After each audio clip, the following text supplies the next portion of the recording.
Hi guys, this is Pratyusha from Pratwan Progs.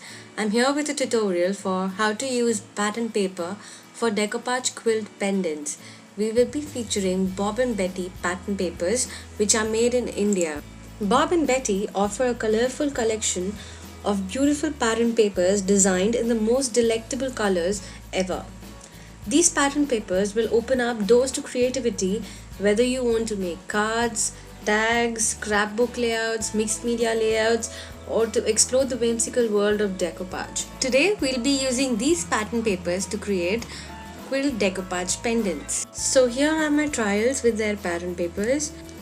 I love their collection of vintage floral pattern papers and think they would be absolutely great when you make any decoupage quilt jewelry. So let's get started with the tutorial. Here's a closer look at the pattern papers. These are extremely high quality papers and BobnBetty have a wide range of variety for you to choose from.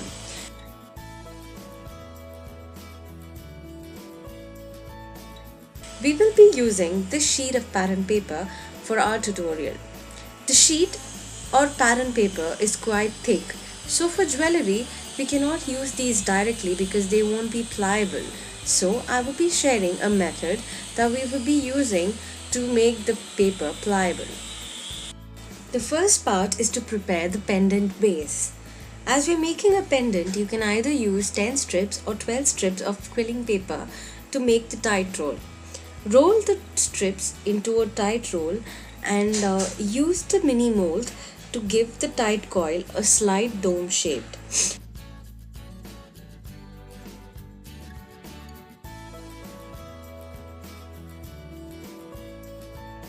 Once the dome is prepared, use Fevicol to glue the undersurface of the dome and let it dry in the side for at least an hour or so. Once the Fevicol is dry, you can use gesso. This step is completely optional and if you want you can skip it also. And if you want to substitute gesso, you can substitute it with any white acrylic paint that you find in the local craft shop. And I have gessoed the dome and I'm going to let it dry for an hour or so now. Now to prepare the pattern paper, cut out the pattern from the paper. Here's a small tip for all of you. Keep the scissors stationary and move only the pattern paper. This will give better results when you're doing fuzzy cutting.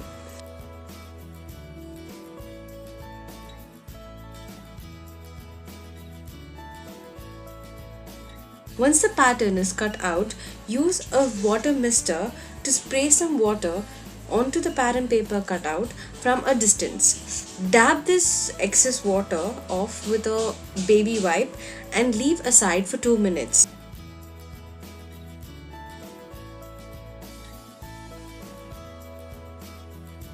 After 2 minutes, use the needle quilling tool to separate the top design of the pattern paper carefully.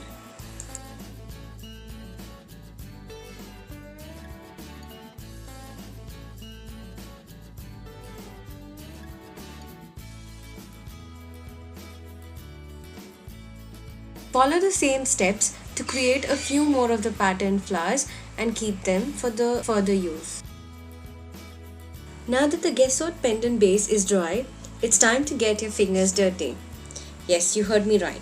Because of the thickness difference between the tissue paper and the pattern paper, the way they soak glue is also very different.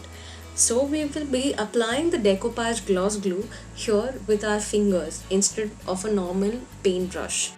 So you will be using your fingers to apply the decoupage gloss glue first onto the pendant base.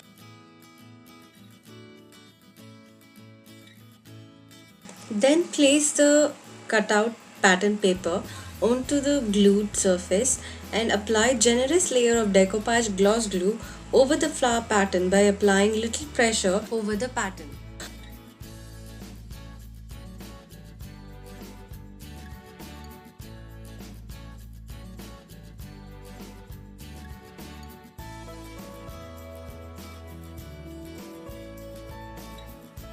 Continue the same method as before to add in more of the pattern flowers. Once happy with the coverage of the dome with the pattern paper, let the dome dry for a day or two. Later, you can add in your jewelry findings and components to finish up the pendant. Hope this tutorial helps. Thanks for watching. In case of any queries, feel free to leave a comment below and I will get back to you as soon as possible. Thank you.